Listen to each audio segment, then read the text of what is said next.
आपको बता दें कि यहाँ पर तुलसी को भी झटका लगा है यह देखकर कि अब तक नोएना ने कितना बड़ा खेल खेला। इतने सालों से मिहिर और तुलसी अलग रह रहे थे, उस वजह से जो कभी हुई ही नहीं। मिहिर ने कभी भी नोएना के साथ मिलकर तुलसी को धोखा नहीं दिया था। लेकिन अब इस बात का क्या फायदा, क्योंकि डिवोर्स तो हो चुका है। जी हाँ, तुलसी और मिहिर का तलाक हो चुका है और इसी वजह से तुलसी नाराज है। वह खुद से भी नाराज है और कहीं न कहीं मिहिर भी नाराज है, क्योंकि उसने नोएना पर भरोसा किया और उसकी बातों में आ गया। तुलसी और मिहिर इतने समय से अलग इसलिए रह रहे थे क्योंकि उन्हें लगता था कि मिहिर ने नोएना के साथ मिलकर तुलसी को धोखा दिया है। यही वजह थी कि तुलसी अब तक मिहिर से ठीक से बात नहीं कर रही थी। लेकिन आने वाले ट्रैक में आप देखेंगे कि गौतम ने सारी गलतफहमियां दूर कर दी हैं। उसने सबूत के साथ मिहिर और तुलसी को दिखाया कि नोएना ने कितना बड़ा झूठ बोला और कितने फरेब किए।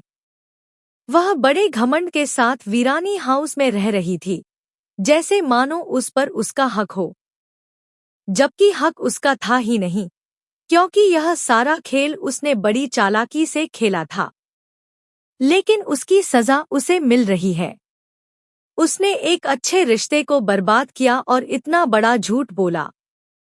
अब उसे एक गंभीर बीमारी हो चुकी है। इसके बावजूद नोएना का घमंड और एटीट्यूड कम नहीं होगा।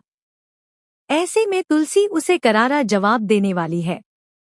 तुलसी नोएना से कहेगी कि तुमने भले ही हमारा डिवोर्स करवा दिया हो और मेरी जगह ले ली हो, लेकिन तुम कभी भी मिहिर के दिल में अपनी जगह नहीं बना पाओगी। यहाँ पर एक बहुत ही दिलचस्प ट्विस्ट आ चुका है, क्योंकि अब तुलसी अपने बच्चों के लिए वीरानी हाउस में लौटने वाली है। उसने अभी मिहिर को माफ नहीं किया है, लेकिन वह इस घर में जरूर लौटेगी। वहीं दूसरी तरफ नोएना डरने लगेगी कि कहीं तुलसी उसकी जगह न ले ले, लेकिन इसके बावजूद वह माफी नहीं मांगेगी। ऐसे में तुलसी अपना बैग पैक करके वीरानी हाउस में आ जाएगी। डिवोर्स हो चुका है, लेकिन अब नोएना को धीरे धीरे एहसास होगा कि उसने बहुत गलत किया है। आखिरकार वह इस घर को हमेशा के लिए छोड़कर जाएगी। जाते जाते वह यह भी कहेगी कि मिहिर के लिए उसका प्यार कभी कम नहीं होगा और वह उसके लिए वापस जरूर लौटेगी।